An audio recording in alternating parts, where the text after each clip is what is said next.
मोर में जरूर मोर।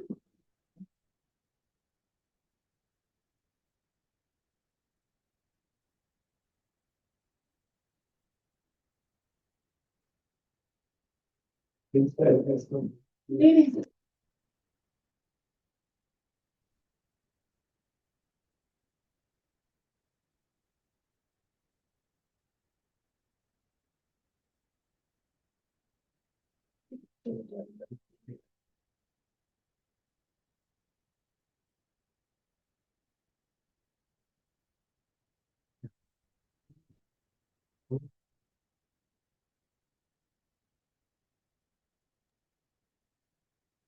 Hi ma'am go good.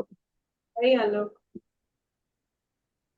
तुझं व्हिडिओ वगैरे चेक आय कॅन सी हो यू. हो केलं केलं सगळं चेक केलं मी. थोड्या वेळाचा पॉज करून ठेवला होता. दिसतो. हा ते दिसतो ना. हा. हा हा. गुरुदासनी पाठवलं ना लिंक नॉट वर्क. हा. नाही मला हे आहेत ना डॉक्टर गुरुदत्त भट माहिती आहे तुम्हाला? That's what I am saying. हा गुरुदासनी पाठवलं, मलाही पाठवलं. हा त्यांनीच. We are very close friends, मी अँड हो गुरु. अच्छा. Okay. He is very active in propagating and sending these links. We were in Nair together. I first got MD Nair. So 1 month I did Oh, there, then I got moved to Sion. अच्छा. हो. From that time I know him. हो. PPT तुला check करायचे आहे share करून. हा. की मला बॅकग्राऊंड कसं चेंज करायचं ह्याच्यात. मोर मध्ये जाऊन बॅकग्राऊंड मध्ये जाणार. मोर. हम्म? मोर मध्ये बॅकग्राऊंड अँड इफेक्ट्स हम्म. मध्ये असतो. त्याच्यात येत नाही ह्यांच्या लक्षात.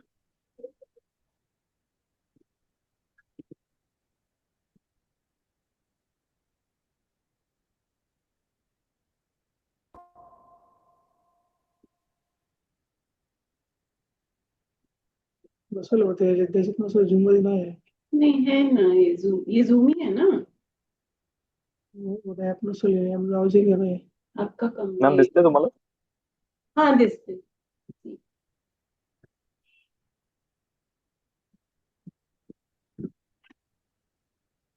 इसमें मतलब पार्टिसिपेंट्स बीच में बोल सकते हैं कि उनको म्यूट किया है, कैसे बोल सकते हैं.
हेलो गुरुदत्त, अनम्यूट कर गुरुदत्त। हाय। हाय। आप आलोक और मैं बस तीनों ही हैं खाली। भी कोई some fourth one is joining. मिल बैठे तीन यार विद विम बार। आएंगे आएंगे। नहीं आएंगे, मेरे को इंक्वायरी आ रहे थे ना, उनको लगा मैं ऑर्गेनाइज कर रहा हूँ ना, तो सब पूछ रहे थे हाँ, लॉगिन नहीं हो रहा है। कितना अच्छा काम करता है तू, देख सबका तू वायरल करता है। गॉड कर दिया ब्लेस। कर दिया कर दिया, जैसे वायरल फ्लू चल रहा है वैसे ही वायरल कर दिया। हाँ एग्जैक्टली।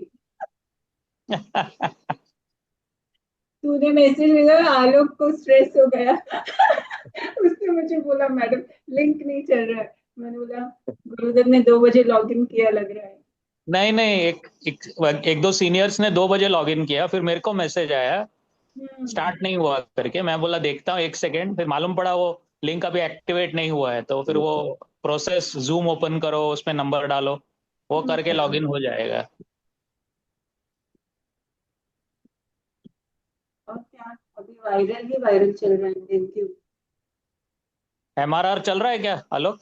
हाँ सर, वेरी वेल। बढ़िया। हाँ हाँ, बढ़िया sir. You are the only one who is saying बढ़िया। बाकी of course open open line में नहीं बोलना है मुझे, बट लॉट ऑफ प्रॉब्लम है। उधर अटैच्ड। हाँ। यू आर आल्सो, तू भी जाता है क्या उधर? नहीं नहीं, मैं खाली नारद मुनि है, कल्याण में बैठ के पूरा बॉम्बे में क्या चलता है वो करते रहता हूँ। बॉम्बे, नवी मुंबई, वो तो तेरे को सब मालूम है। नहीं, और मेरा अभी super speciality reference Navi Mumbai या थाने ही जाते हैं ना, तो हाँ। कुछ ना कुछ मालूम पड़ जाता है इसके लिए।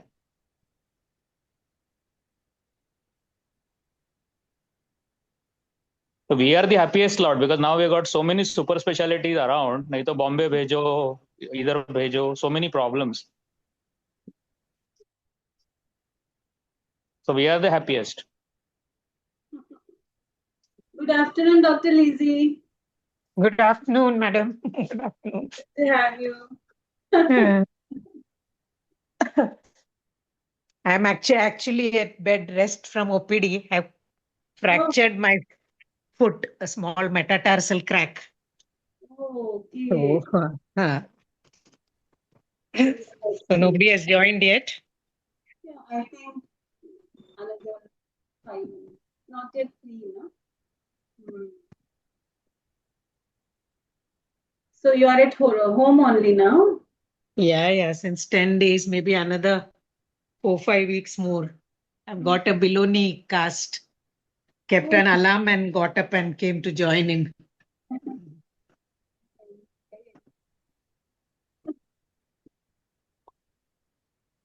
Alok has come already. Hey, I'm good afternoon. I'm here. Good afternoon. Good afternoon. Hmm.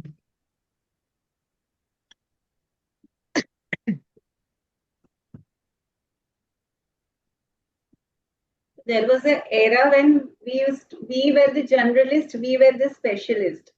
Gurudat, Hmm. Dr. Lizzie, you will also agree. We used to do Yeah. everything, all हाँ. parts of the body. We were GPs ना, general paediatricians. हाँ, लेकिन हम GPs में सब कुछ अच्छे से मैनेज कर भी लेते थे। No, it's the era has changed, na. So if we don't refer, the patient will self-refer.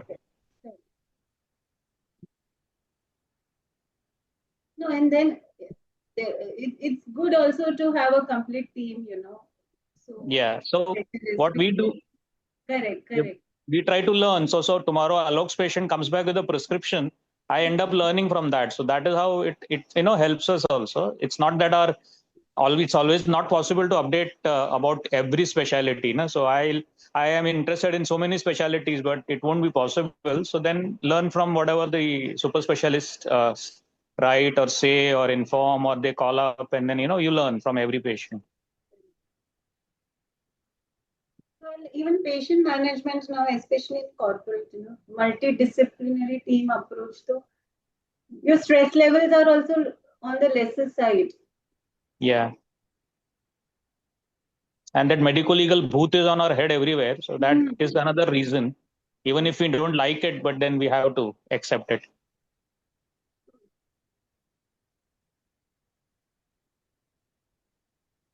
only endocrinology I learned our generation was from Dr. Priska Colasso. All of us. All of us. Vadia Used to wait. for her rounds and also for KN Shah sir Saturday clinics. Yeah. So many of us were Vadia parasites. We were not from Vadia, but used to attend all Vadia lectures. Yeah. And JG में हम देखते circle.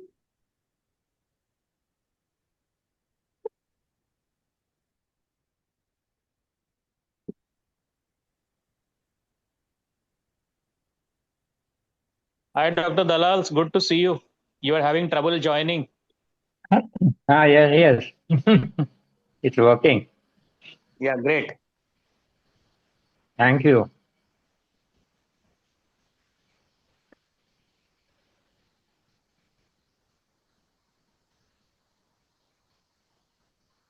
So the whole idea, we thought every month, we'll have some super specialty and case based, so that we also get updated. Will this be put in the IAP library? Pardon, sir? No, this seminar, will it go into the IAP library? This is basically not on sir, IIP platform, sir. This is from our hospital, Kokilab in Navi Mumbai. So from our Department of Pediatric, we have started this. So we do the recording of the whole session, and then it goes on the hospital link. So we can see it again anytime. Yes. But live is always more lively. Yeah, I know. Because sometimes we might want to revise something. Yeah, and then interactive. So you should give that your hospital link also, library. Yes. That after every session next day we share the recording. Yeah. Record करना है आज भी. Already recording. It's already recording. मतलब edit करून देतात. Yeah.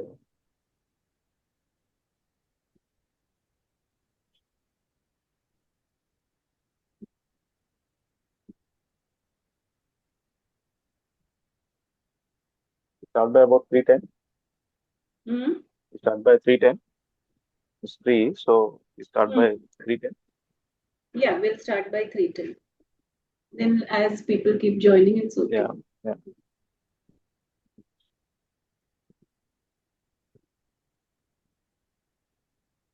So your membership is Mumbai IIP, Alok? This is central IIP only. Memberships are central IIP only.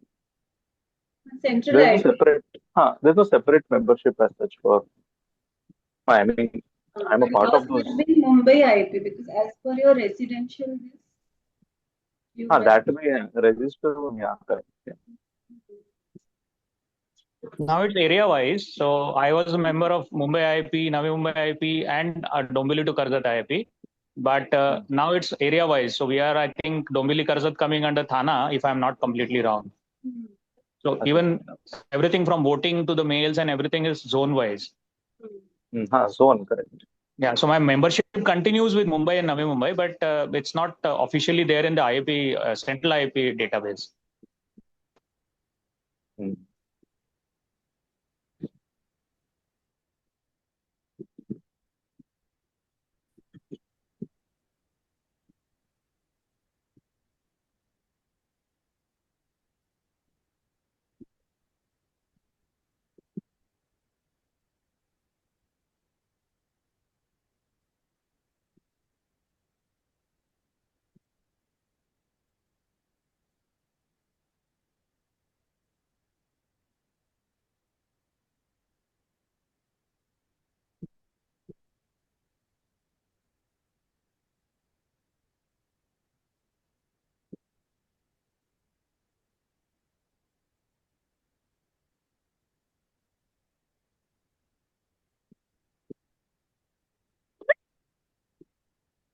Dr. Dalal, I have sent the link. You can go through this and then the videos are available. This is the official link of the hospital. It's on the chat. Okay, I'll go to it. Yeah. Yes. Thank you.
Just like chronic fatigue, now we got something like Zoom chronic fatigue.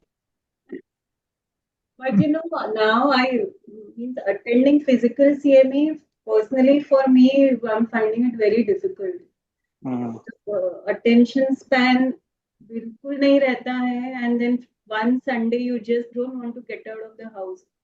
So then I feel the only way to stay updated is at least webinars. I mean, I'm waiting to see the day when the moderator falls asleep during a Zoom call. Moderator can switch off the video and have a quick wink. I do that all the time, but then it's okay. Some of these webinars are good. The Gujarat, their infectious disease chapter. Yeah, it's excellent. It is excellent. They are very good. And then you have Dr. Nitin Shah to control everybody. So that makes a lot of difference. And they are case-based and absolutely no nonsense. Exactly. I'm liking it because I do get to learn a lot. So nowadays, yeah, 4-5 months, I've started attending these at night. This one also is good, ma'am. Who? This one also is good, ma'am. Yes, yes. Yeah. Look, this one is going to be excellent. This is the best. And whoever will not be able to attend will be the recorded link. I think Alok will still remember in one of the groups, his complete talk in one place in Mumbai was shared as my talk. That was something which was awesome, I mean, backhanded compliment, of course, Alok, but I just told him, I said, Tera pura slide se leke sab kuch share kiya hai. That is, everything was shared. Yeah, I mean, except for the name and the attribution to Alok, everything was shared. You had few physical CMEs also at Kokila when PS presented. So the cases were really very good. Yeah, that's what I said. Backhanded compliment that he shared it without attributing to Alok. And we all see day in and out, whether you are having small OPD or you're in a corporate, these are the cases we keep on seeing all the time, whether it's hypothyroid or short stature. And I feel I think it was practical as pediatrics. a first point of contact, it's very important for us. Yeah, correct. I think I will just start away and then maybe Alok can take over. So very good afternoon, everyone, and thank you for joining in today. And welcome to Pediatric Kaizen series from Kokilabin Dhirubhai Hospital, Navi Mumbai. So I think most of us are aware that the word Kaizen is a Japanese word, and the meaning of the word Kaizen is small improvement daily. And that is the whole purpose of having this series, that micro doses for our neurons, maybe once a month or twice a month, and we learn from our super specialist. So today's our specialty is pediatric endocrinology, and to put it in simple language, tiny glands coming with hormonal havocs and hormonal lochas. Sometimes it is hypo and sometimes it is hyper, but definitely they cause a lot of hyperactivity and hyper anxiety for us at times, especially when they land up in PICU or NICU. And the most important is many of these patients have very subtle signals or subtle manifestations. So a lot of time in our busy OPD practice, or even when we attend deliveries and we see neonates, we see them as a gross, and many times these subtle symptoms we miss. So when me and Alok were discussing what type of cases to keep, Alok suggested that let us run through these kind of uh, complicated cases, but at the same time, we will have good take-home messages about unmasking these subtle presentation of patients in endocrinology. So we are going to have a lot of twist in the tails today, I'm sure, and lot of hormonal plots from our gland master, I will say, Dr. Alok Sardesai. And I don't think he needs a detailed introduction because he's omnipresent in the whole MMR area, whether it's Mumbai or Thana or Navi Mumbai. He's, I think, goes almost everywhere. And personally, for me, what I like about him is he is, always there for any patient, whether it's indoor or OPD. And he's a good orator. And I'm sure that today's session is going to be very enlightening, and we'll have a lot of take-home messages from the cases that we run through. So to you, Alok. Thank you for the kind introduction, ma'am. I hope I'm audible to everybody. I'll just share my screen. Just give me 10 seconds.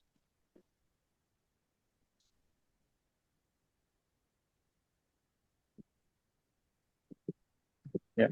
Is it visible, ma'am? Is it visible to you? It is visible. Okay. And I'm audible too, right? Yes, you're audible. Yeah. Okay. So let's begin with this. This is basically a lot of daily scenarios that everybody, as practicing pediatricians, come across, and how certain cases can fool us. They might look like one particular case, but actually it turns out to be something else. So how can we decode all of these things? Let's see it in a systematic manner. There is a certain flow to the presentation. So we move from one particular system to another system so that there is a bit of continuity maintained in it. I'll be touching a few theoretical aspects in it just to kind of give us brush up our theoretical background so we understand practical aspects a bit better. Okay. Now, yeah, this is a very common scenario. The mother comes to the pediatrician saying, "Doctor, my child is very short," and the doctor in a busy OPD says, "Don't worry, he'll grow late. Some children grow late." Now, this comment was passed on the basis of this growth chart. Now, what are the problems here? First of all, you have only one plot. If you try and describe the growth chart or analyze the growth chart, is the child short for the population? Yes, because he's below the third percentile. And that's all it tells you. It has no other information. I'm not talking about the weight here. I'm not going to plot it, but I'm just talking about the height aspect. Now, is the child short for the population? Yes. Is the child short for the parents? You don't know because there is no mid-parental height. Now, is the child short for the parents? Yes, because there is at least a two major percentile difference between the child's percentile and the mid-parental height. So the child is short for the parents as well as for the mid-parental height, which is marked here. Is that enough? Do we need something more? One very important thing we need do we have a growth velocity? Now, very often in the busy OPD, we get a lot of files of yours pediatricians where there are a lot of weights but not many heights. So we asked the mother to go back and see if there was any height that was recorded, and she came up with this. Now, how do we analyze this? Is this a normal velocity? Yes, this is a normal velocity because the child is moving along with the population, albeit below the population. Now, can you tell the child, okay, don't tell the mother, don't worry, he'll grow late? No, we need some more information still. We need the SMR. He's a 9-year-old. We need to know whether he has already started with puberty. It's a relatively early age to start with puberty, 9 years. That's one thing we need to take into account. And bone age.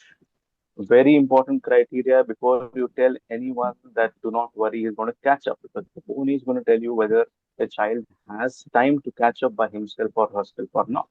So in this case, the child's own age was delayed. That means child had more time to catch up and will catch up eventually later on. And another very important aspect which is missed often is the birth history. Was the child AGA, that is appropriate for gestational age, or was the child an SGA baby? The problem here is the global incidence of SGA is 3 to 10%, and 10 to 15 out of SGAs fail to catch up. Now, children born SGA have a seven-fold higher risk of being shot as an adult. And if you look at the reverse scenario, 22% of adults whose height was below the third percentile were found to be SGA at birth. That's a huge load if you talk about the population. And growth hormone therapy is an FDA approved indication for treating these because they will eventually fail to catch up. So they usually require growth hormone to bring about catch up. Let's talk about two scenarios here. This is a chart of a constitutional delay in growth and puberty. So we call it CDGP. Now the term is SLDP, it is self-limited delayed puberty, new term. And this is another chart of an SGA who has failed to catch up. If you see the child first at about 9 years, 3 months or so, where the first plot is marked here, the charts look exactly identical. But like we discussed, one of them is going to catch up, the other is not going to catch up. So how do you differentiate between that? If you have not inquired about the birth history, you have missed a very vital clue. And if you do not have the growth in this period, which is a very vital period to differentiate between these two, you have a second clue which you have missed. Now let's analyze this one at a time. Considering the first scenario, this is a child with constitutional delay in growth and puberty. The child starts normal. He was an AGA baby. He started normal. But in the first 3 years of life, he decelerates. He decelerates, goes below the third percentile, travels below the third percentile until he hits puberty, which is often delayed, which is often years, somewhere about year. Then he gets a growth spurt and then he gets to his mid-parental height. This is a classical CDGP graph.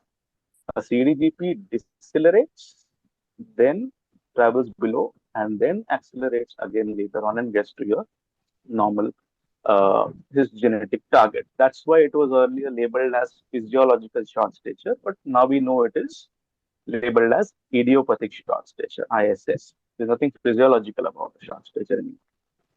The other scenario is an SGA. Now, what happens to an SGA? The SGA was never in the normal range. SGA started short, stayed short, traveled as a short child, got to somewhere about here, and had a very blunted growth spurt here. The difference between an SGA child and another child who was AGA is that not only do they lose their ability to catch up beyond the 4 year or a 3 year mark, rather, 3 year mark, but they also have a blunted growth spurt. So even though in the chart it looks like a CDGP, they might fail to catch up and end up as a short-heighted adult. Now let's start with a few cases. This case is like a walking textbook. It comes to you as a textbook picture. 16-year-old girl, short stature, delayed puberty, full-term SGA at birth, history of pedal edema in the neonatal period, frequent otitis media, examination, Tanner stage 1. Okay, from the history, there are enough pointers for us already, and this is how the child looked like. Okay. Notice this, notice the mouth, notice this. Everybody knows this is a Turner syndrome, 45X, a typical textbook picture of Turner syndrome. Now, Turner syndrome, the features are because of these three problems. There is SHOX haploinsufficiency. The SHOX is a gene which is present on the X chromosome, which is deleted. The entire X chromosome is absent. The SHOX gene is also absent, which leads to certain skeletal features in the Turner's child.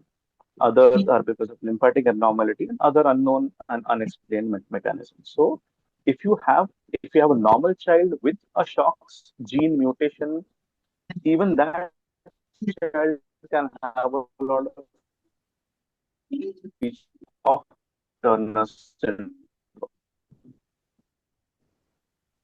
This is what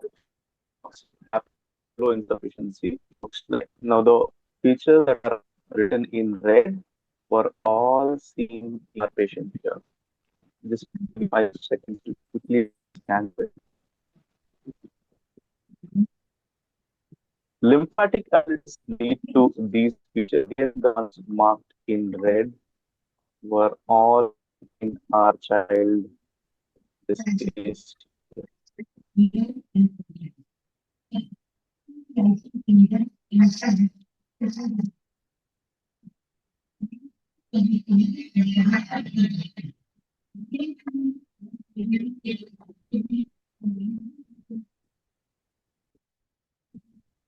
Am I? Look, your voice. Am Audible I is not very.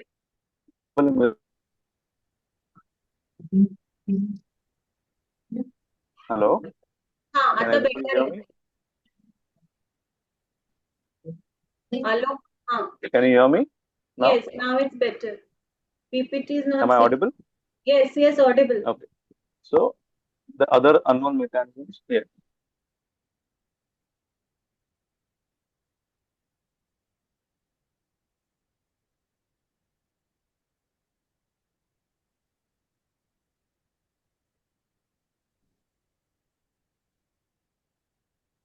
Again, not audible.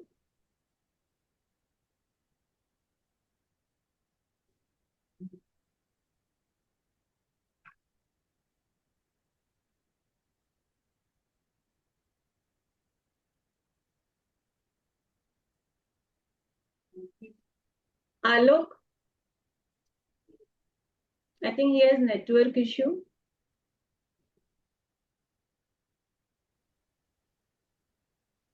Preeti, can you call him? I can hear you, madam. Can you hear me? Yeah, I can hear you now. Okay. But I can't Should I go ahead? presentation. Should I go ahead? Yeah, go ahead. Yeah. So these are the other unknown mechanisms, which also include autoimmune Dr. disorders Alok, like, yeah. PPT is not visible actually. Is it visible now? No. Okay, hold on. Close करूँ, share कर परत. Yeah.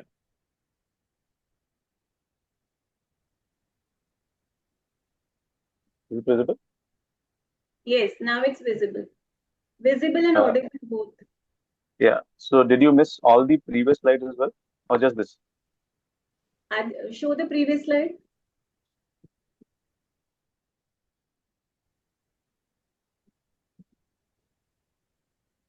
Did you miss all of this? No, no, all this was there. Next. Did you miss the CDGP and SGA? No, no, no. We heard this. Next. Okay. Okay. So let's move on. Not all patients will come with a label on them.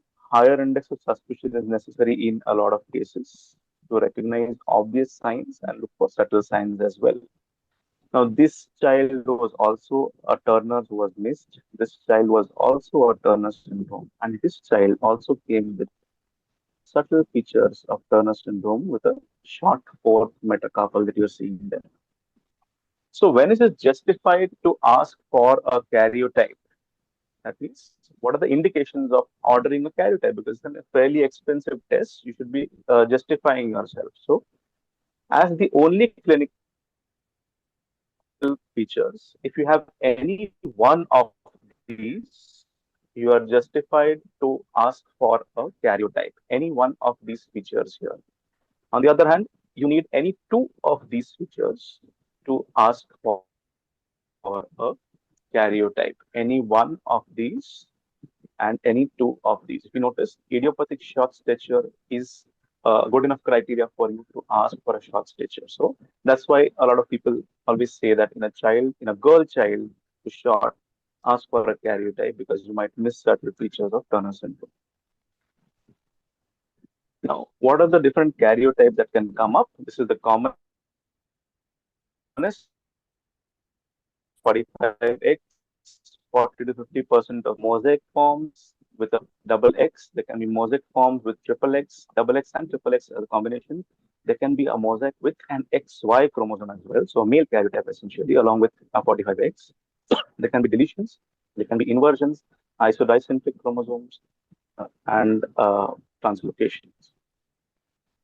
So what do you screen for in a Turner's? Cardiac, quickly running through it, cardiac screen, an audiometry, thyroid profile, an HbA1c, lipid profiles, a scoliosis check, especially while the child is on growth hormone, DEXA while the child is receiving hormone replacement therapy, celiac screen, renal ultrasound, so essentially a multidisciplinary approach. I'm going to skip this.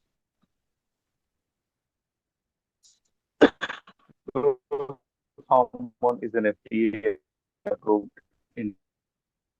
independence about it. Turner puberty. Puberty needs to be induced. A Turner's primary gonadal insufficiency. Estrogen replacement should be started somewhere around 11 12 of age, with phasic increments to mimic natural pubertal course estrogen therapy. Now you can get some googlies while you're dealing with such cases. This is a 14-and-a-half-year-old girl who was shot and had complaints of delayed puberty. And the mother said that I also had my menarche at 15 years, so we wanted to wait. On examination, there was no breast development. So by definition, no breast development beyond 13 years of age is delayed puberty in the girl. There were few nevi, there was some partial dyssyndactyly in the right foot, subtle mesomelic features, short fourth metacarpals, and investigations were suggestive of primary gonadal insufficiency. So high FSH and LH levels and low AMH levels. This is the short metacarpal that we show. Now, this is how the child looked like. This child would pass off as an absolutely normal child in the BCOPD unless we literally dig into it and see if there are subtle features that we are missing. This child had a karyotype of mosaic 46X with an isodicentric Y, basically an inactive Y chromosome, and in 30 cells, and in 20 cells there was a classic Turner's karyotype. Now, speaking of mosaics with Y chromosomes, guess what the following children looked like? Now, this is the first karyotype. In 13 cells, we had 45X, and in 27 cells, we have 46XY. Again, it's a mosaic Turner's karyotype, but the child presented with this. It was not a Turner syndrome, but in fact, it presented with DSD or genital ambiguity. Another child with this karyotype, so 45X in 50 cells, 46XY in 45 cells, and XX in 5 cells, presented with this ultrasound saying uterus and ovaries are not visualized, left gonad is suspicious of testis, right gonad is not visualized. So if you notice, there is something very peculiar in these two cases, which is asymmetric. You see a slight bulge here, which is the left testis. The bulge is not there, neither was the testis palpable on that side. Here also there is one testis and no testis on the other side. This is a very typical feature of something called as mixed gonadal dysgenesis. There is genital ambiguity with asymmetry. One side is normal testis, the other side is a streak gonad or a dysgenetic gonad. Gonadectomy of the dysgenetic gonad is necessary because there is a risk of gonadoblastoma. And children are often short, similar to Turner syndrome, and they require growth hormone, but only after the gonadectomy is done. Getting into a bit of details of why this happens, and we'll be moving on to a bit of DSD here. This is the testes. Testes contains three types of cells: the germ cells, Sertoli cells, and the Leydig cells. The germ cells produce spermatozoa. Sertoli cells produces AMH, and which also activates the spermatozoa. And the Leydig cells secrete androgen and an important factor called INSL3, which brings about testicular descent. Now, don't worry about this. I'm just going through it in a stepwise manner. You have a urogenital ridge, which forms the bipotential gonad. Bipotential gonad has the potential to become a testis or become an ovary under the influence of these factors. So if these factors are right in your body, you will produce a testis which is functional. A functional testis will have the Leydig cells and Sertoli cells. The Leydig cells again secretes INSL3 factor, which promotes descent. Leydig cells also produces testosterone, which stabilizes the Wolffian ducts. The Wolffian ducts are the internal genitalia of the male.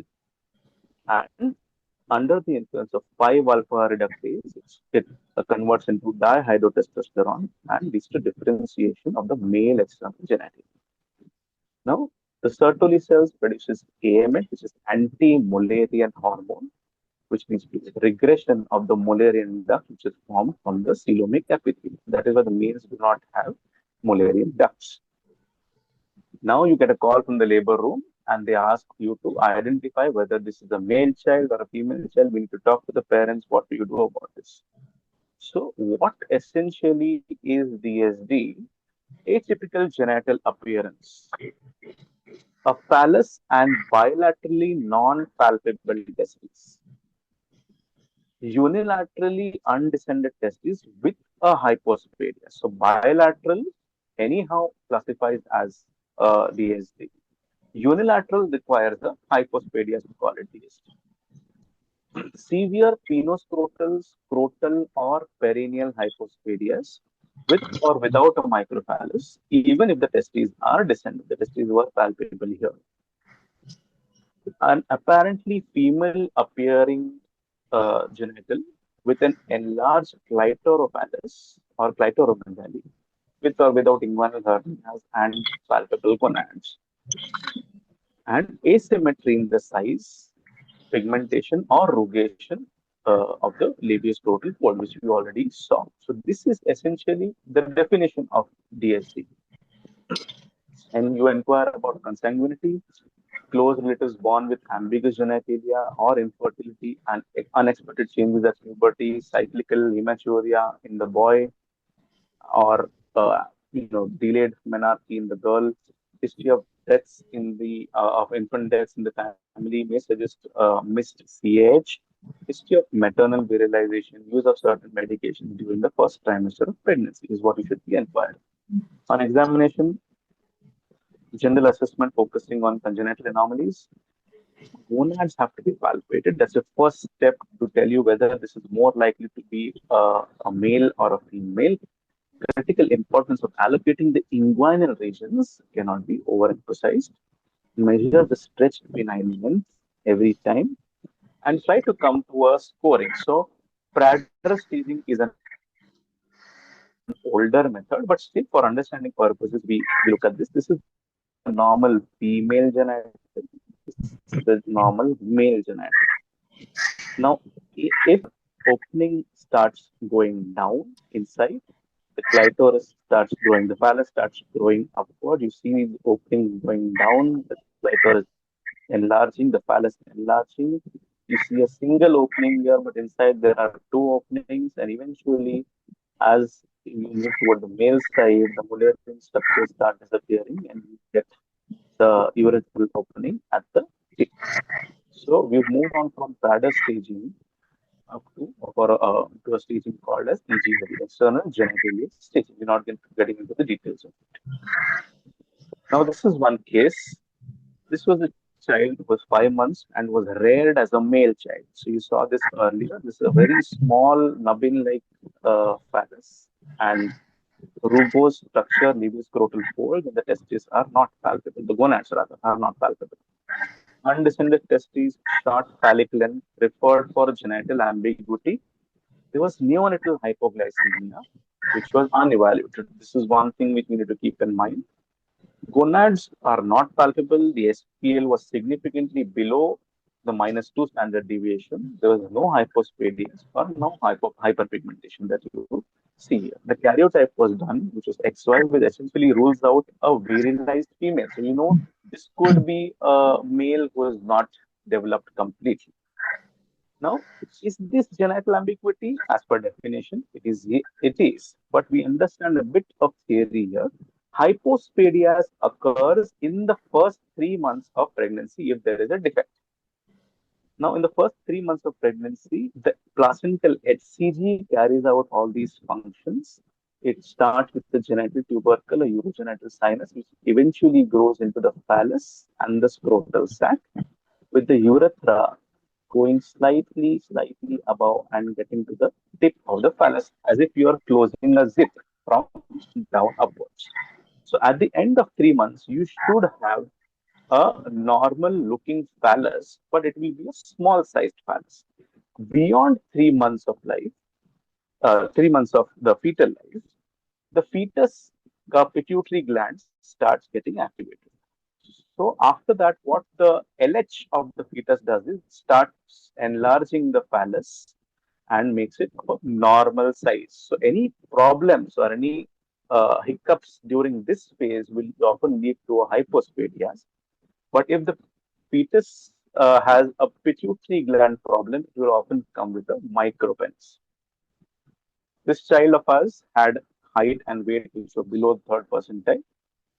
We have a child with micropenis with bilateral undescended testes. We evaluated suspecting a pituitary problem because there was no hypospadias here. There was micropenis with undescended testes. The free T4 was low, 8 AM cortisol was low, IGF-1, which is a screening test for growth hormone deficiency, was low. So this was multiple pituitary hormone deficiencies presenting like a DSD2. All anterior pituitary hormones were low. The MRI showed pituitary stop interruption syndrome. We'll discuss this later. This is a 4-year-old boy who was a resident of Jamaica, Indian origin, presented with hypoglycemia to the ear, apparently alert and active the same morning. Past history, there was hypoglycemia 3 months ago, which was not investigated. Birth also, there was history of hypoglycemia, which was not investigated. So we missed the child, in fact, missed two instances where he could have been evaluated but was not evaluated for the hypoglycemia. No significant family history which is contributory. This is how the child looked like. The left testis was descended, the right testis was not palpable in the scrotal sac, which was retractile, but the scrotal sac was itself small sized and underdeveloped. The stretched penile length was 3.2. For his age, it was below the -2 standard deviation. There was no midline defects. This was the weight and the height of the child. Now, critical sample was sent while the child presented to us. The random blood sugar was 40. Beta hydroxybutyrate, that is ketones, were elevated. So you are dealing with a ketotic hypoglycemia. The insulin should be non-detectable. It was almost non-detectable. So it was not hyperinsulinemic. The cortisol was significantly low. For a stress sample, you want your cortisol to be more than 20, but it was just 3.5. Growth hormone levels were again very low. So this was the growth chart. Now, if you look at the previous slide where we saw the critical samples, you're dealing with a lot of pituitary hormone deficiencies here, including growth hormone deficiency. But the growth chart just gives you a surprise. The child was growing absolutely normally till the child presented to you at this point. At this point, you're not definitely suspecting growth hormone deficiency at this percentile. Let's just look at the other investigation that they give us a clue. The sodium was low. I'll come to it. Free T4 was very low with an inappropriately normal TSH. For this level of free T4, your TSH would have been very high, which was not. The IGF-1 level was practically undetectable. Again, this is a screening test for growth hormone deficiency. 8 AM cortisol was low with again an inappropriately low or inappropriately normal ACTH. For this level of cortisol, you should have expected higher levels of ACTH. We repeated a free T4, which is again low. The ultrasound showed a bit of hepatomegaly with normal hepatic echo texture. Diagnosis here was multiple pituitary hormone deficiencies. Coming back to the sodium was low in this case because hypothyroidism and hypocortisolism can present like an SIADH scenario and presenting with hyponatremia. This was multiple pituitary hormone deficiency. Neuroimaging was advised, which showed pituitary, the red arrow here showing non-visualization of the pituitary stalk. The blue arrow shows the anterior pituitary, which is small in size, and the yellow arrow shows the posterior pituitary. So this is pituitary stalk interruption syndrome. Now, this child was initiated on hydrocortisone and thyroxine, went back to Jamaica. For some reason, the child could not be initiated on growth hormone.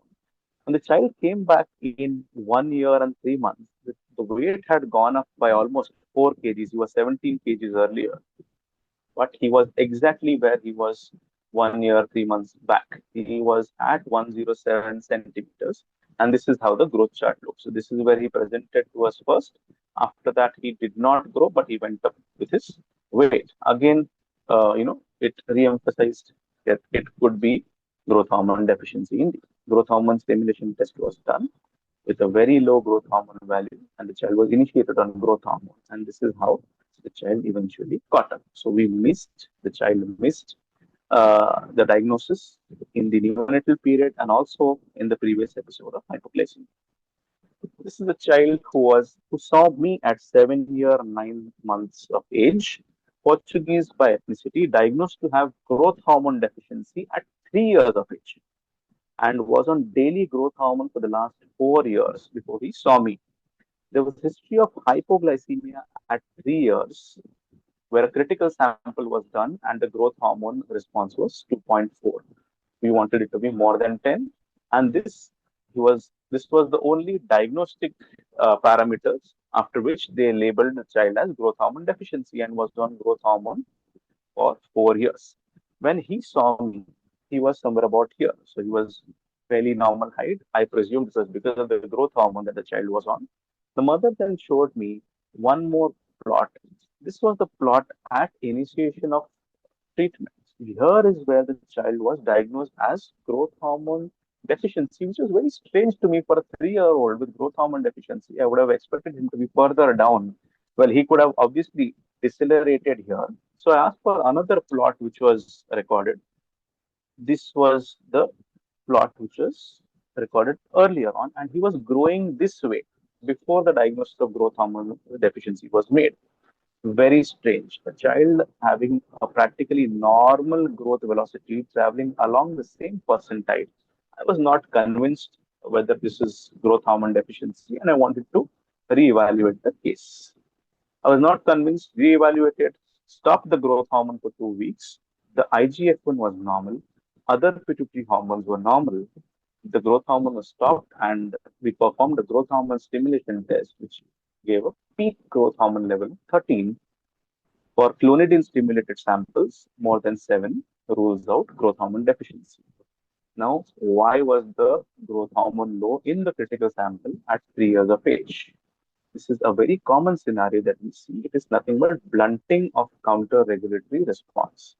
That means your body does not mount the same response every time there is hypoglycemia. That's why the first episode of hypoglycemia is the best episode for you to evaluate what happens with your counter-regulatory hormones. If you miss that, subsequent samples might give you a lesser response and might box you with the diagnosis.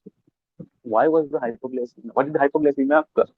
So he was then subjected to some genetic analysis and it's found to be GST, glycogen storage disease. This was a child, full-term AGA, male child with early onset neonatal hypoglycemia. The GIR went up to 8, which was required for 2 days, followed by gradual taper over 1 day, and then he was off IV fluid by day 6 and 7.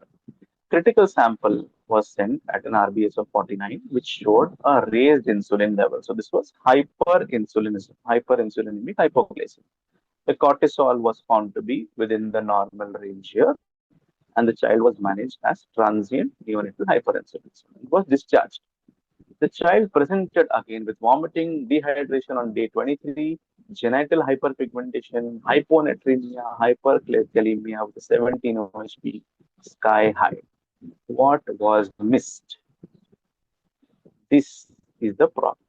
Although the cortisol was in the normal range, this was a stress scenario, and hypoglycemia should give you a cortisol of more than 18 microgram per DL for which you will be calling it adequate. If there is cortisol which is low, although it is in the range that is provided by the lab, it is a significantly low cortisol level, and you would want to reevaluate this child. Obviously, the other thing that was missed was neonatal screening. Being a male child, there are high chances of missing a CAH because male children will not come with genital ambiguity. So a preterm baby, 35 weeks, and SGH child, 1.5 kgs, female child with neonatal hypoglycemia. Again, the maximum GIR required was 8, required for 2 days, tapered over 1 day to maintenance fluids. The critical sample again gave a raised insulin, so hyperinsulinemic hypoglycemia again. The cortisol here was significantly low, below your normal. So here it was cut, 1.8. Morning 8 a.m. sample was again done, which was 1.1, but the ACTH was normal for this level of cortisol. There was no genital ambiguity for a female child, and there was no hyperpigmentation also. A synaptin stimulation or an ACTH stimulation test was done, which mounted a good cortisol response. This was nothing but immaturity of the hypothalamo-pituitary adrenal axis because this child was a preterm child. This is transient, it is self-limiting, often up to 3 to 4 months. Whether this child should be given hydrocortisone replacement or not is debatable. I often replace. A 16-day-old male baby. The informant was father and grandmother, like we've always been taught from a very young age, always talk to the mother, but the mother was somehow not there. There was history of weight loss. The birth weight was 3.2, current weight was 2.3 for a 16-day, 2.3, significant drop. On examination, the child was active, but there was tachycardia, there was hyperdynamic precordium, peripheral pulses were felt, and the CRT was all right. The grandmother said the mother has thyroid. This is how typically people say, "Mujhe thyroid hai." Now, whether it is hypothyroid, hyperthyroid, we don't know. So I asked, "Can I see the mother?" The mother had to come in. The mother said there is history of frequent feeding in the child. Now, a frequent feeding child, losing weight, hyperdynamic precordium, mother has some thyroid, and I looked at the mother, this is how she looked like. Now, the problem here was on day 11, when the child was seen by the pediatrician had done only TSH. 1.48 was normal and was sent home. By day 16, the TSH further dropped. The free T4 was beyond range, the free T3 was beyond range. This was nothing but neonatal hyperthyroidism or neonatal thyrotoxicosis because of maternal Graves' disease. So mother was on propylthiouracil. Mother's TSH receptor antibody was significantly elevated. The same IgG antibody was seen in the baby. Neonatal Graves' disease. It is transient transplacental passage of maternal TSH receptor antibodies with a stimulatory effect, seen in 1 to 2% of mothers with Graves' disease, and the incidence is 1 in 50,000 newborns. TSH receptor antibody can either be of a stimulating type, causing hyperthyroidism in the baby, or blocking type, causing hypothyroidism in the baby. Treatment in symptomatic cases is with carbimazole and propranolol for the initial sympathetic overstimulation. Propranolol usually is discontinued eventually. Antibodies usually become negative within 3 months in the baby because it is just a transplacentally passage on the antibody. This is the case of a 4-month-old girl child. Day 3, TSH was checked and the child was discharged saying TSH high हुआ तो problem होता है, low TSH ठीक हो सकता है. At presentation at 4 months, the child was 4.4 kgs, 56 centimeters, floppy, no social smile, no head holding. The TSH was 0.05, free T4 was extremely low. This was the anthropometry, the height and the weight of the child, significantly short and underweight as well. So low, inappropriately normal or mildly elevated TSH with a low free T4 should alert us think of central hypothyroidism. So remember that primary hypothyroidism, that means thyroid gland related hypothyroidism, presents with elevated TSH, but central, that is hypothalamo pituitary hypothyroidism, presents with a low free T4. So along with multiple pituitary hormone deficiencies, make sure you treat the adrenal axis first before you treat the thyroid axis, because the uh, the thyroxine can cause rapid metabolism of whatever little cortisol the child has and can precipitate an adrenal crisis. This child is easily referred. A 15-year-old boy, short and lack of secondary sexual characters. This is how the child looked like. On the charts, he was significantly short. The weight was here, but the weight for his height, that's his BMI, was significantly high. Now, as a dictum, when you see a short child who's obese, short and obese, always think about endocrine causes first. Now, somebody had already evaluated this child, considered probably this was some growth hormone deficiency, and done an MRI which showed a pituitary space occupying lesion. Now, has the MRI confused us further, or has it given us any value to it? The problem is we haven't yet examined the child. The answer always lies in the examination. The examination findings were suggestive of a testicular volume of 20. This is the orchidometer. This is where the 20 size is. Almost adult-like testicular sizes, and coming to you with delayed secondary sexual characters. Very strange. Sparse hair, short stature, obesity, and macroorchidism. The only thing that was required was doing a thyroid profile. So hypothyroidism. Only thyroxine was needed. The child was initiated on thyroxine, and this is how the child looked eventually in about 3 to 6 months' time. But what about the pituitary space occupying lesion? It was not a pituitary SOL. It was, in fact, a thyrotrope hyperplasia, which is nothing but TSH secreting cells of the pituitary gland, which eventually resolve as you start supplementing with thyroxine. This is the last case that I'm going to discuss. 8-year, 5-month-old girl with precocious menarche. Directly comes to you with menarche at 8 years, 5 months. This is the chart. She is short for a child in puberty. In puberty, you expect the child to be tall. This is the mid-parental height here. Short child for mid-parental height should always, make you think twice. Telarchy onset, that's breast development onset, was fairly recent, very short course, and then coming to you with menarche. Stage 3 breast development, pubic hair and axillary hair were absent, and prior to referral, a pelvic imaging was done. Now, this was actually a call from the gynecologist who said that I want to operate this child because both ovaries are replaced with multiloculated cysts. I'm not able to find a plane between the cyst and the ovary. So I just want to check if there is anything we can do about it. And I thank her for that call, because she was planned for surgical removal of the cysts and ovary and report for a double check. The only investigation needed here was a thyroid profile. The TSH was beyond your detectability limits. It is more than 1200. Thyroxine was initiated with initial progesterone to control the bleeding.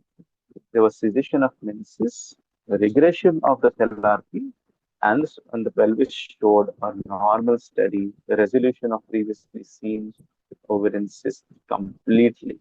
The child did not obviously undergo surgery for it. This is nothing but Van Wyck-Grumbach syndrome. What is Van Wyck-Grumbach syndrome? It has a distinct pathogenesis. The most clinical features of hypothyroidism that you see are because of the low T4 or the low free T4. But here the effect is caused by the high TSH. Now, TSH hormone is a peptide hormone, like other hormones like FSH, LH, HCG.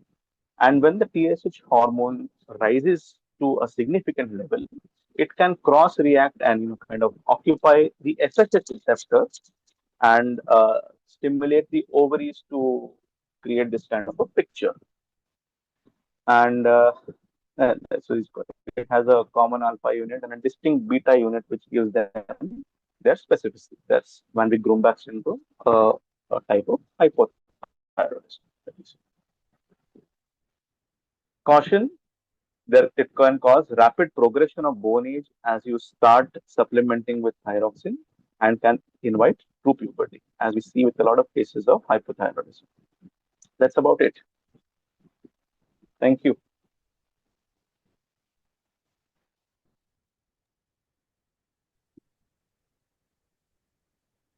That was quite a wonderful presentation, Alok, and especially I realized that, I mean, as pediatrician, the commonest we see is, the hypoglycemia, and thyroid is always the flavor of the season, whether it's OPD practice or it's a nursing home. And the various presentation of hypoglycemia was really very interesting.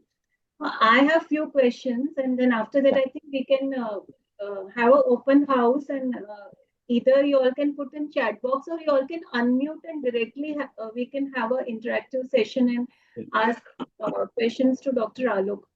So that means that in any patient or any baby with hypoglycemia, in the first episode itself, we should send all possible critical samples. Yes. Yeah. First episode is the most important episode of evaluating the child. So never miss the first episode. Always we usually try to push some detail and then we. So it's so unless you have a risk factor, unless you have a significant risk factor like a GDM mother, an IDM baby, you're expecting the sugars to go low. But in a child who presents to you with hypoglycemia, you don't have any history, please collect a critical sample first and then start digging into the history simultaneously. So you'll miss a lot of important clues by not evaluating at that point of time. It's a golden window that you get. Yes. And also, you mentioned cases where hyperinsulinism was there and then it turned out to be 17 OHP. So I feel that universal screening of 17 OHP should be mandated everywhere, or I mean pan-India, whether it is 2-tier or 3-tier, because that's something very, very important.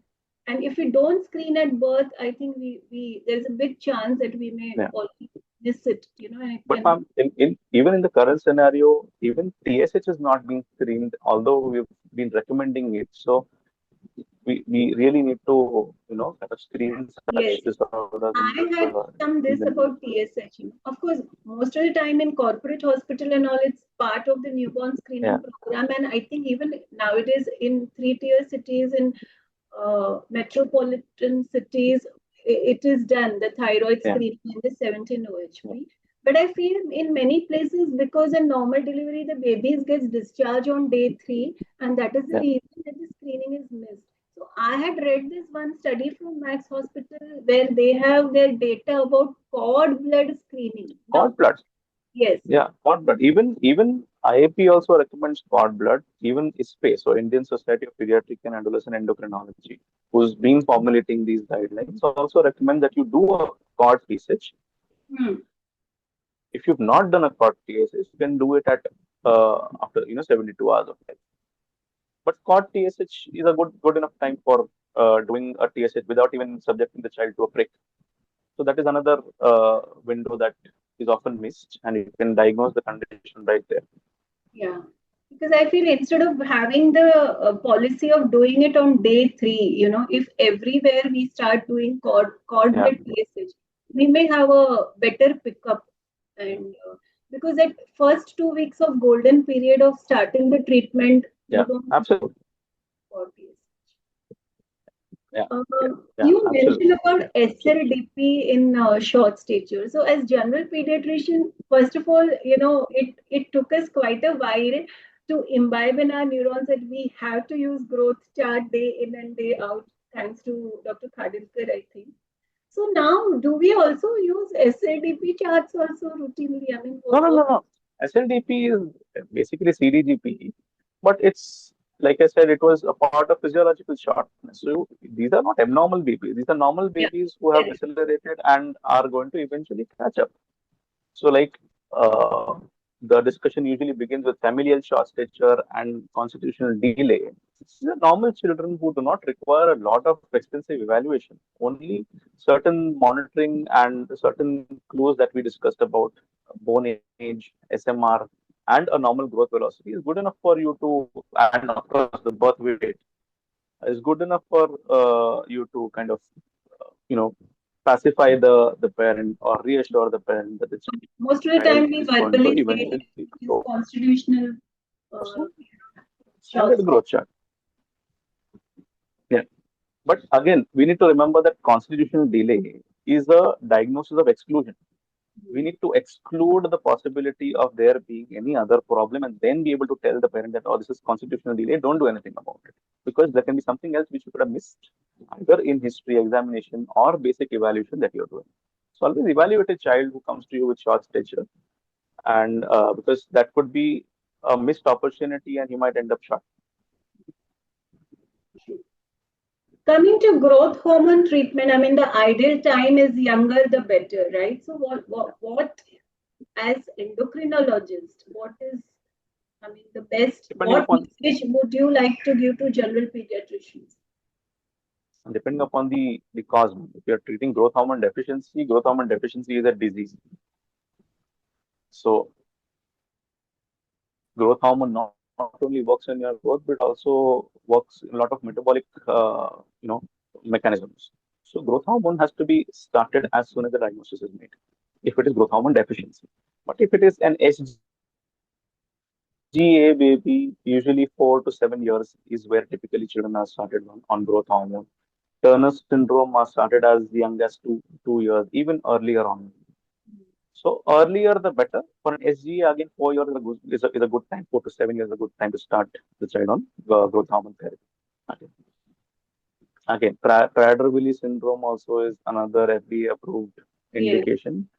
Now the recent research also is saying that the earlier you start a Prader-Willi on growth hormone, the lesser the chances that the child will get obese, because it promotes linear growth and increases lean body mass and prevents the child getting into puberty up to a considerable extent.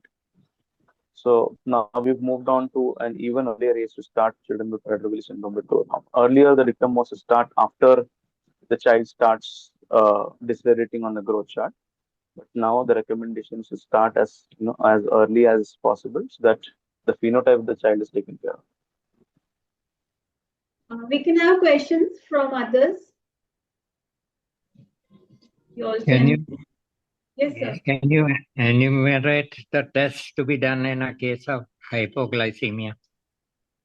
Hypoglycemia, sir, first things is we call it a critical sample.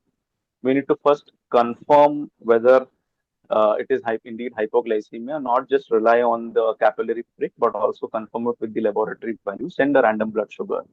Once the random blood sugar is confirmed to be low, you will send an insulin, cortisol, beta hydroxybutyrate, growth hormone, ammonia lactate, and an IEM screen. So this is the basic that we need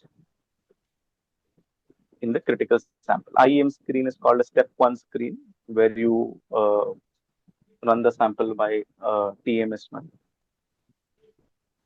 So, but essentially, insulin, cortisol, beta hydroxybutyrate, growth hormone are the major ones that we're talking about.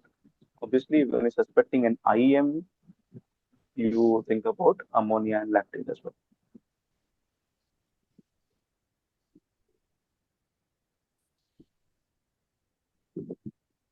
Any other questions? Priyanka, Preeti?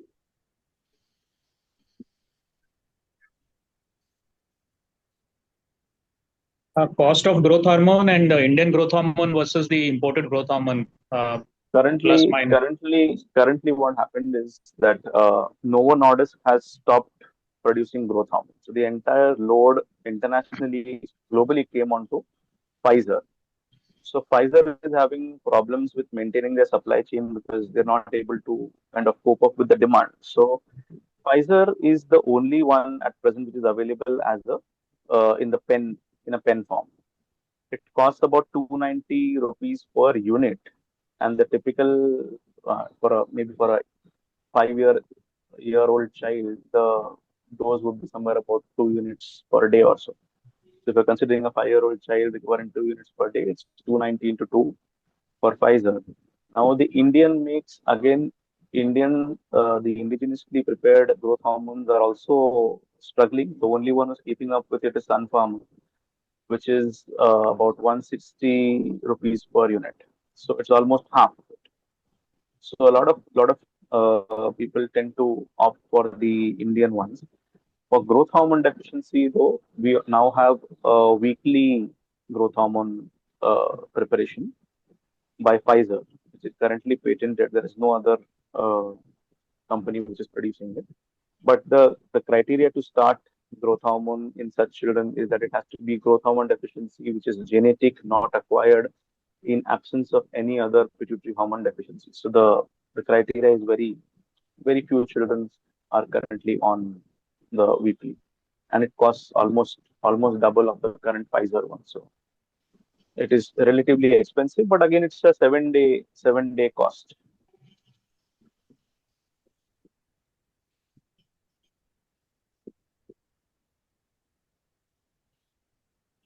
Any more questions? Dr. Preeti, Dr. Priyanka, you have any questions? No, ma'am. I think the cases variety was so good that almost everything was covered very well. I was a bit wary about the theoretical aspect of it. I didn't want to bore too much with it, so I rushed through it. Why do we see more cases of precocious puberty now? Is it we are picking up more, or it has to do with environmental that they we are are blaming picking it up on the more. milk? The biggest question people No, ask so nowadays is there was which there milk?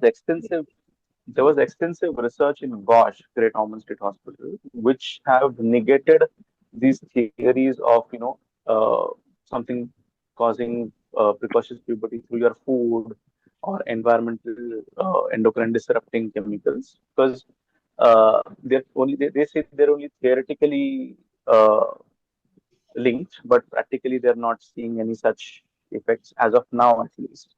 Obesity is one risk factor which we are seeing in girls, which is triggering puberty. Screen time, excessive screen time, leading to changes in melatonin secretion, again triggering pubertal. SGA babies have a higher chance of Yes, getting into any of puberty. my SGA babies I have seen NICU graduates. Yeah, SGA babies have a higher chance of getting into puberty. Also, awareness, because we are, spreading the word of detecting these precocious puberty. So more and more children are coming up was with, and definitely now the pediatric endocrine fraternity has started to think whether this is a pathology or it is a trend, whether it is a natural trend uh, that is causing it. But 8 years and below is still significantly early. So we are not in a position to call it physiological at present. Currently, all these children are being treated with GnRH analogs. Is it 8 years for girls and 9 years for boys, Yes, or onset. So onset of thelarchy less than 8 years for girls, and testicular volumes of more than 4 ml in the boy above 9 years of age, below 9 years of age. And menarche, again, this is debatable, 9.5 or 10 age. Majority of them nowadays, but they do get by 9, 10. Yeah. Yeah. That means the thelarchy was missed. Hmm. If the child comes to you at 9 and 9.5 with menarche, that means the thelarchy, the growth spurt, all of these things were missed. Also, a lot of tall children tend to have advanced bone ages to begin with, and could also trigger early puberty. Could be familial also.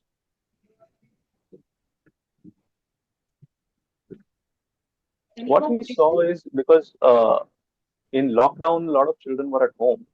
So everybody started thinking whether lockdown and children staying at home, COVID, was it triggering puberty? But many of them have not taken into account cluster sampling.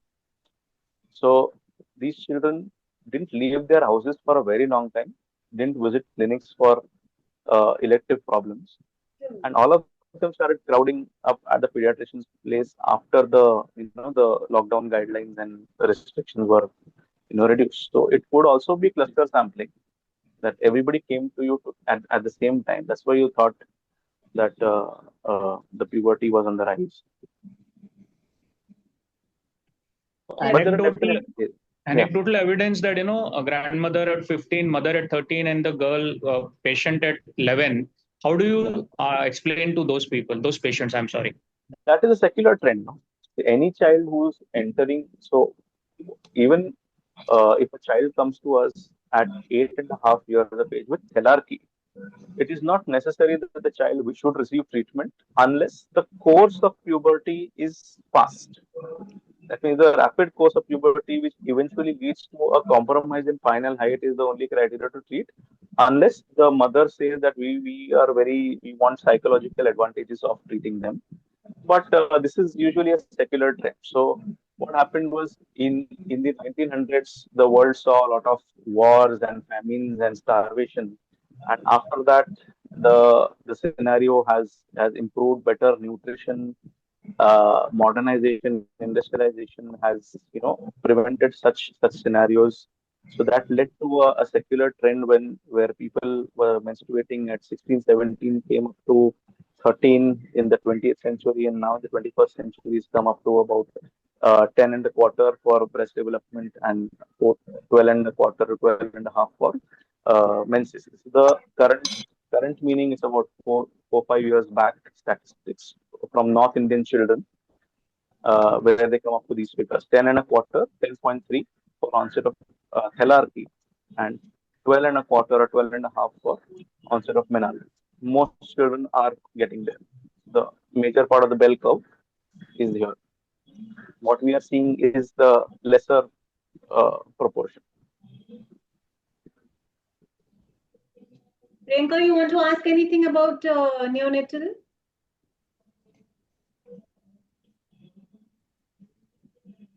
Can I ask the question about neonatal screening? Yes. Yeah, so what is your suggestion for neonatal screening? I mean, cost no bar. I mean, the patient is ready to do complete screening, half screening, all those, because there's too much confusion about partial. I don't know what it's called. I mean, few things or all, the whole panel. So cost wise and what is expected from us to advise to any parent who says newborn screening, what should we do? From the endocrine point of view, I can say at least a TSH and a 17 OHP, especially in a boy. 17 OHP, especially in a boy. But well, so endocrine point of view, basically, I can comment on. But nowadays, there are some 7 tests that are done in the same go, including G6PD and cystic fibrosis. And so at least a TSH is what I would recommend for everybody, and a 17 OHP if we. What we follow at KDA is G6PD, 17 OHP, and TSH. And the cost is hardly anything. And usually, if they are pricking for bilirubin for physiological jaundice or this on day 3, then simultaneously that is the same time where we do this on filter paper. Yeah. So filter paper, right? Nothing, no blood collection. No. Blood collected from the cord is a better measure to screen. Okay. If there is for history of hypothyroidism. maternal hypothyroidism, then those patients we collect the. No. Huh? No, so maternal hypothyroidism has no link as such. Okay. Maternal hyperthyroidism still is, because it can lead to TSH blocking receptor blocking antibodies. But maternal hypothyroidism is not directly related to the baby's hypothyroidism. Unless there is familial, unless we are dealing with multiple people in the family with dysharmonogenesis, then yes. It's not a very frequent scenario. There was a question I missed. Priyanka, cord TSH is better or newborn screening TSH? Cord TSH, definitely cord TSH. But even if you can do an NBS, no problem. But if you have to choose between the two, cord TSH. but the NBS Or will give TSH, you other yeah. other TSH less parameters. than 20, then you take it as normal. And 20 to 14 core TSH, we do T4. So 40 and above, you check. You immediate recall is what we call it. Yeah. 20 to 40, you recheck on day 7. Below 20, it's okay. Reset and But recall. provided a free T4, when you're doing the sample, a free T4 should be normal. Yeah. Should we ask for free T4 for every child who we screen for hypothyroidism? Screening. Cord TSH is fine. Once you're doing a confirmatory sample. Adult, Yes, not yes, newborn. yes. Free Any T4 in child. every thyroid sample. Yes. Okay. Because the main hormone which is protecting you is free T4. We are giving a lot of importance to TSH, but very little importance to free T4. So free T4 is going to actually do the work of protecting the child's brain. So that is very important in assessing the TSH also. Thank you very much. Yeah. I think most of our doubts are cleared today. Thank you, Alok. It was really absolutely, you were like a Sherlock hormones today. You took us through absolutely a eye-opening hormonal ride, and there's a lot of tiny clues which we often miss. I'm just going to conclude what I have learned, the take-home messages. One is, of course, we keep on harping that growth charts is absolutely mandatory for every child, but it is just not the percentile. It's also important. The velocity of growth is important. So we need to look at the velocity and not just the percentile and, label as growth delays. Hypoglycemia evaluation is absolutely mandated and crucial, and it should be done if feasible and if available facilities at the first episode only. The critical samples need to be collected and sent. And a lot of time, blunting of counter-regulatory responses can be there, and they may need further evaluation. And of course, a lot of puberty puzzles also got resolved here. And I at least learned a lot. I'm sure everyone who attended this had a lot of learning take-home messages. So thank you, Alok, and thank you everyone for joining us. And we keep continuing these small steps of learning in our Kaizen series. So on that note, thank you for the opportunity. Yeah. Okay. Bye, everyone. Bye-bye. Hi, thank you. Thank you. Bye.